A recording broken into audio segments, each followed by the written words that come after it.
بسم اللہ الرحمن الرحیم۔ السلام علیکم ورحمۃ اللہ وبرکاتہ۔ معزز محترم سامعین، آج الحمدللہ رمضان المبارک اور عید الفطر گزارنے کے بعد چھٹیاں گزارنے کے لیے یہاں گاؤں میں آئے ہیں۔ ماشاءاللہ گاؤں کا ماحول ایک اپنی کیفیت رکھتا ہے، پاکیزہ آب و ہوا ہے، ہر طرف سبزہ ہے، یہ کھیت ہیں، یہ کپاس کی فصل ہے، یہ ہمارے چچوؤں کی اور جناب دیگر رشتہ داروں کی فصلیں ہیں، ادھر زمین ہے، یہ درخت ہیں، ماشاءاللہ بہت نظارہ ہے۔ نماز عصر کے بعد کا وقت ہے، بہت ملنسار لوگ ہیں، محبت کرنے والے ہیں ماشاءاللہ، اور یہاں گاؤں کی زبردست دیسی غذائیں ہیں، تندور کی روٹیاں ہیں، اور جناب جو بچپن میں ادھر جیسے زندگی گزار کے گئے ہیں اس کی یاد تازہ ہوتی ہے۔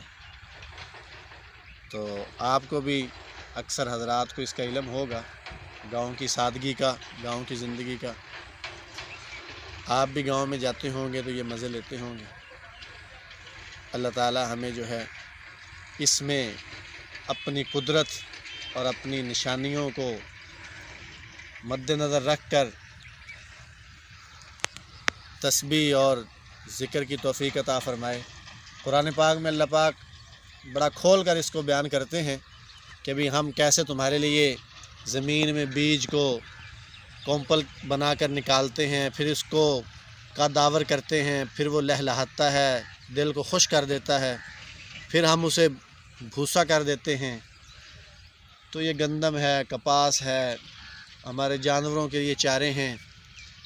تو حضرات انبیاء اکرام علیہم السلام میں سے بھی بہت سے اللہ کے نبی ایسے گزرے ہیں جن کا پیشہ کھیتی باڑی تھا، حتیٰ کہ ہمارے جد امجد حضرت آدم علیہ السلام کا بھی پیشہ یہی تھا۔ موسیٰ علیہ السلام کی قوم نے من و سلوہ سے جو ہے وہ تنگ آ کر، اس سے تھک کر کھا کے یہی کاشتکاری اور پیاز اور دالیں اور یہ چیزیں مانگی اللہ تعالیٰ سے۔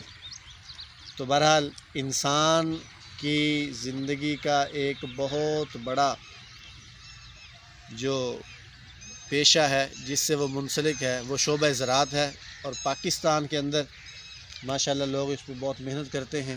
اب جدید طریقوں کے ساتھ یہ کھیتیاں اگائی جا رہی ہیں۔ والسلام ورحمۃ اللہ۔